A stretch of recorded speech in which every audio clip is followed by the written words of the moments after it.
अस्सलाम वालेकुम all of you.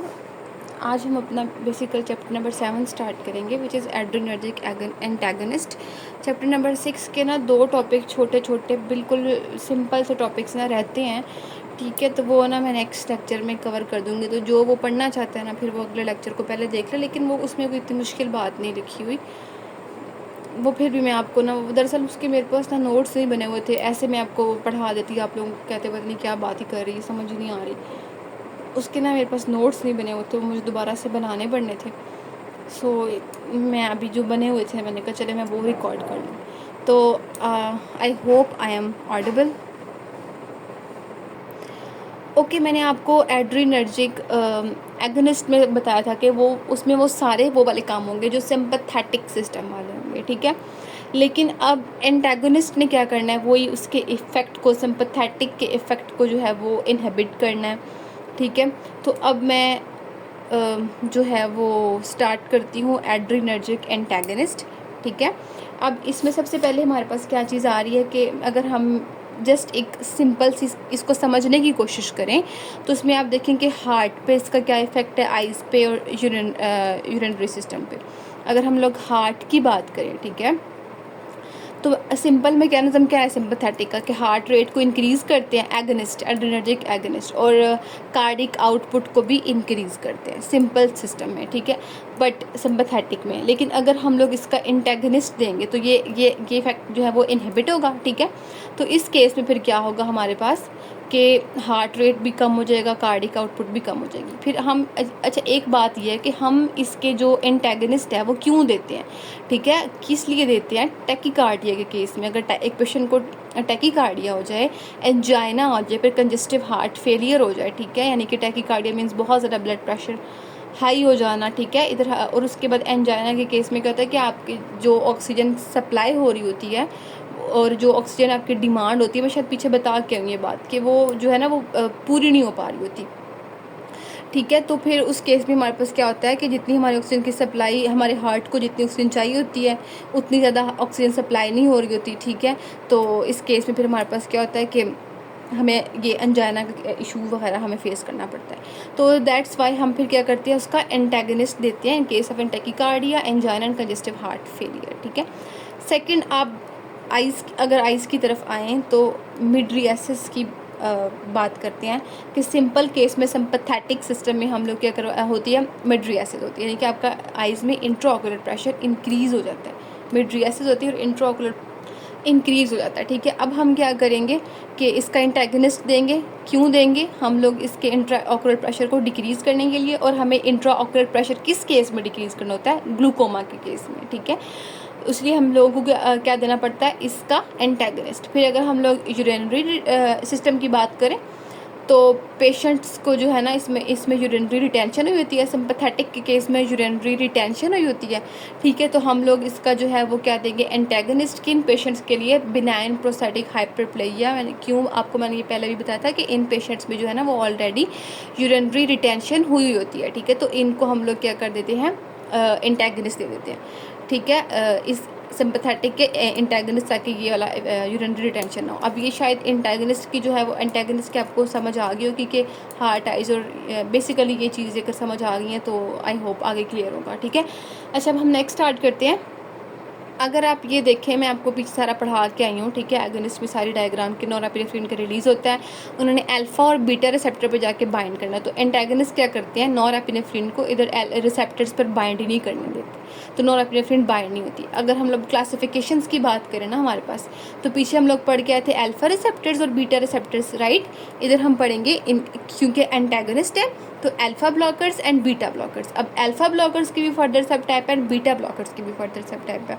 Alpha में हमारे पास नॉन स्पेसिफिक अल्फा 1, अल्फा 2, और बीटा में हमारे पास नॉन स्पेसिफिक बीटा 1, बीटा 2, ठीक है, कि हमारे पास आ जाएंगे। अब नॉन स्पेसिफिक में हमारे पास क्या हो जाएंगे, बोथ अल्फा 1, अल्फा 2, और नॉन स्पेसिफिक बीटा ब्लॉकर्स में क्या आ जाएंगे, बोथ बीटा 1, बीटा 2।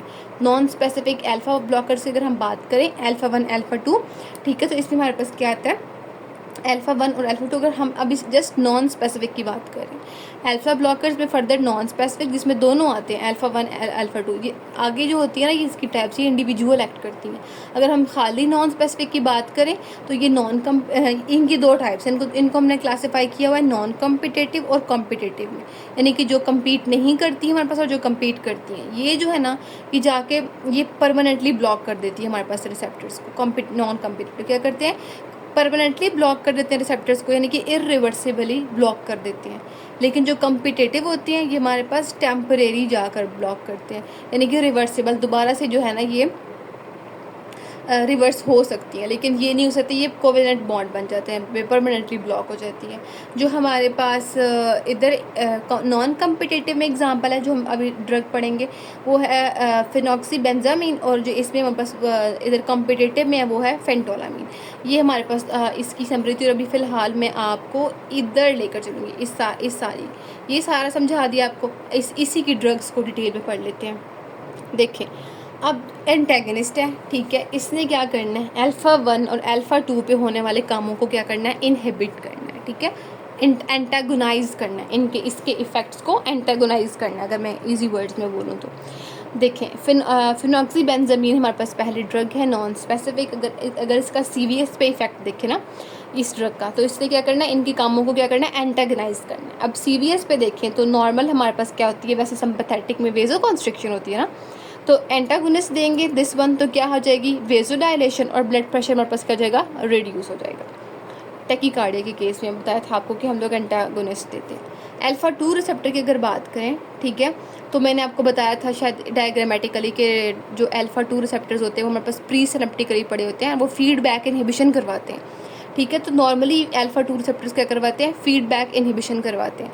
तो जैसे हम एंटागनिस्ट देंगे फीडबैक इनहिबिशन नहीं होगा, मीन्स कि हमारे पास वो डायग्राम में जो नॉरएपिनेफ्रिन थी वो ज़्यादा रिलीज़ होगी और हमारे पास क्या हो जाएगा, टैकीकार्डिया। सॉरी, हाँ बिल्कुल ठीक कह रही हूँ कि जितनी ज़्यादा नॉरएपिनेफ्रिन रिलीज़ होगी उतना सारा वो जाकर रिसेप्टर पे बाइंड होगी, ठीक है, रिसेप्टर पे बाइंड होगी तो हमारे पास क्या हो जाएगी, हमें वो रिस्पॉन्स ज़्यादा मिलेगा और हमें जो है ना वो टैकीकार्डिया हो सकती है। तो ये हमारे पास क्या है, फिनॉक्सीबेंजामीन का CVS पे एक्शन की आप बात करें। मैंने खुद आपको बताया था कि अगर आपको इन चीज़ों का पता हो ना तो आप खुद भी लिख सकते हो, ठीक है, खुद लिख सकते हो आप। उसके बाद इनके रिसेप्टर्स की प्लेसेस के बारे में। अच्छा, अगर हम अब जो है ना वो यूज़ की बात करें फिनॉक्सीबेंजामीन की, तो अच्छा अब देखिए यूज़ हमारे पास क्या है कि इसको हम लोग यूज़ करते हैं in the case of the pheochromocytoma. अब ये बेसिकली क्या है, ये हमारे पास ना एक ट्यूमर होता है जिसमें ना हमारे पास नॉरएपिनेफ्रिन की रिलीज़ बहुत ज़्यादा होती है, ठीक है, नॉरएपिनेफ्रिन की रिलीज़ बहुत ज़्यादा हुई, वेसोकॉन्स्ट्रिक्शन हुई, ठीक है, BP हमारे पास क्या हो जाएगा, इंक्रीज़ हो जाएगा। सो फिर हम लोग क्या देंगे इस केस में हम लोग क्या देंगे, फिनॉक्सीबेंजामीन, ठीक है, हम उसको देंगे ताकि वो क्या करवाएगा, वेसोकॉन्स्ट्रिक्शन को इनहिबिट करके डायलेशन करवाएगा, BP को कम करवाएगा। लेकिन अल्फ़ा 1 की ये तो बात हुई है, अल्फ़ा 2 के केस में तो ऑलरेडी नॉरएपिनेफ्रिन बहुत ज़्यादा रिलीज़ हो रहा है, ठीक है, ये इस केस में भी नॉरएपिनेफ्रिन बहुत ज़्यादा रिलीज़ हो रहा है, तो ये बहुत ज़्यादा एडवर्स इफेक्ट कॉज कर सकता है। नॉरएपिनेफ्रिन इधर भी रिलीज़ हो रहा है, इस कंडीशन में भी नॉरएपिनेफ्रिन रिलीज़ हो रहा है, तो हमने तो उस रिलीज़ को ही कम करना है ना, लेकिन इस कंडीशन में ऑलरेडी ज़्यादा हो रहा है, ठीक है, और इधर अल्फ़ा 2 रिसेप्टर पे अगर एक्ट करेगा तो वहाँ पे भी ऑलरेडी ज़्यादा होगा ये जो इसका एंटागनिस्ट इफेक्ट देगा, तो टैकीकार्डिया, ठीक है। तो हम इसको इस ड्रग को जो है ना इस केस में प्रिस्क्राइब नहीं करते। नेक्स्ट अगर हम लोग पढ़ें रेनॉइड फिनोमेना, इसमें बेसिकली हमारे पास क्या था कि जो हमारी वो वेजल्स होती है ना, सुपरफिशियल वेजल्स जो हमारे पास होती हैं, ठीक है, विंटर्स के अंदर वो क्या होती हैं कि कंस्ट्रिक्ट हो जाती हैं। अब जब वेजल्स ने कंस्ट्रिक्ट होना है, ठीक है, तो हमारे पास जो ब्लड फ्लो है टुवर्ड्स द स्किन वो कम होगा, वेसल्स की कंस्ट्रिक्शन से कम होगा, ठीक है, तो हमारी स्किन क्या हो जाएगी, स्वेलिंग फील होगी, ठीक है, मैंने आपको पहले भी बताया था स्वेलिंग, या फिर फिंगर्स जो हैं वो उनकी ब्लूइश सी फील होना स्टार्ट हो जाएंगे, ठीक है, क्योंकि वेसल्स क्या होंगे कॉन्स्ट्रिक्ट। तो फिर हम उस केस में हम लोग क्या देंगे, एंटागनिस्ट देंगे, ये वाला फिनॉक्सीबेंजामीन। वो क्या करेगा, कंस्ट्रिक्शन को हटा के डायलेशन करवाएगा, दिस वन डायलेशन करवाएगा, तो हमारे पास फिनोमेना ठीक हो जाएगा। अगर हम साइड इफ़ेक्ट्स की बात करें तो साइड इफ़ेक्ट्स में देखिए हमारे पास सिंपैथेटिक सिस्टम में हमारे पास जो ना इजैकुलेशन वो ज़्यादा होती है सिंपैथेटिक के केस में, ठीक है, लेकिन अगर हम ब्लॉकर दे देंगे तो ऑफ कोर्स हमारे पास जो इजैकुलेशन होगी वो हमारे पास कम होगी, या फिर ख़त्म हो जाएगी, या फिर डिक्रीज़ होगी। तो सेक्शुअल डिसफंक्शन हमारे पास ना ये इसका सबसे बड़ा साइड इफ़ेक्ट है। I hope phenoxybenzamine is totally clear right now. Next हमारे पास है फेंटोलामीन, ठीक है। अब इसमें हमारे पास इसकी हाफ़ लाइफ है ना वो 4, ये भी बहुत इंटरेस्टिंग है, पिछली इंटरेस्टिंग थी ना, ये भी उतनी ही इंटरेस्टिंग है। इसकी हाफ़ लाइफ हमारे पास 4 आवर्स होती है, ठीक है। और इसमें अगर हम लोग देखें ना कि हम लोग इसको ना वो डायग्नोज करने के लिए, diagnose plus short term management करने के लिए फियोक्रोमोसाइटोमा, मैं पीछे बता के आऊँगी ये क्या होता है, ठीक है। उसके बाद ये प्रिवेंट करता है डर्मल नेक्रोसिस को। अब डर्मल नेक्रोसिस हमारे पास क्या होती है, देखिए फॉर एग्जाम्पल हमारे पास ब्लड वेसल है, नॉरएपिनेफ्रिन जो है ना वो ब्लड वेसल में है, लेकिन वो यहाँ से जो है ना वो डिस्चार्ज हो गई, जैसे लीक हो गई है, लीक होकर वो स्किन की तरफ जाती है, ये देखिए।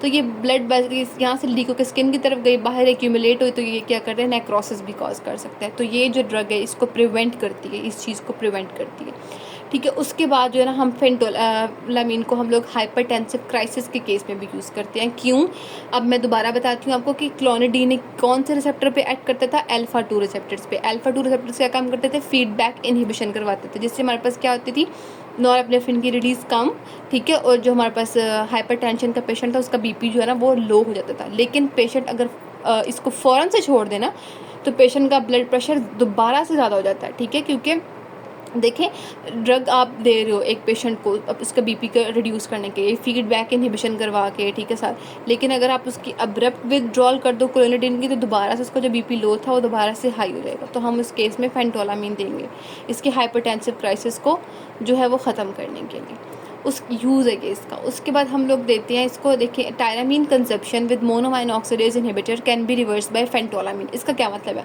Tyramine consumption with mono amino oxidase inhibitors can be reverse by phentolamine. इसका क्या मतलब है मैं आपको बताती हूँ।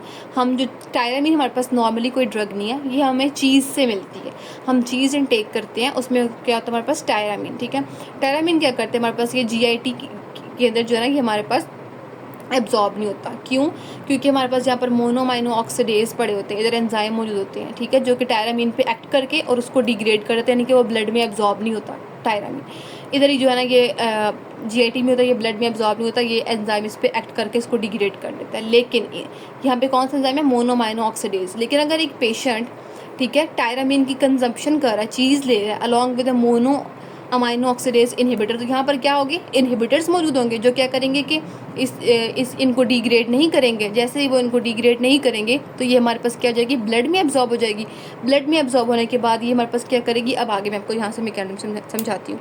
ब्लड में तो चलो ठीक है, ब्लड में तो एब्जॉर्ब हो ही गई है, तो ये क्या करती है, यहाँ पर हमारे पास ये देखें डायग्राम के थ्रू कि ये टायरामीन हमारे पास प्री सिनेप्टिक वेसिकल्स के अंदर चली जाती है, ठीक है। अच्छा चले वेसिकल्स के अंदर तो चलो ये चली भी गई है, वेसिकल्स के अंदर चली गई है, वहाँ जाकर ये वहाँ पे मौजूद नॉरएपिनेफ्रिन को भी रिप्लेस कर देती है, नॉरएपिनेफ्रिन को रिप्लेस कर देती है। दैट्स वाई हम इसको क्या कहते हैं, tyramine displacement phenomena. I hope समझ आ गई कि इसकी पूरे मैकेनिज्म की। हमने आज इसके एंटागनिस्ट पे सिर्फ 2 ही ड्रग्स पढ़ी हैं। आई होप कि हमारा शायद एक लेक्चर और है और हम जो है ना इसको ख़त्म कर लेंगे। एक चीज़ हम और पढ़ लेते हैं। चलिए आज के लिए इतना काफ़ी है, लेक्चर 13 मिनट्स का हो गया, लेंथी हो गया, अपलोडिंग में इशू होता है। आई होप कि हमारा शायद one more lecture is pending right now, ठीक है। So till that remember me in your prayers. Thank you so much. अल्लाह हाफिज़।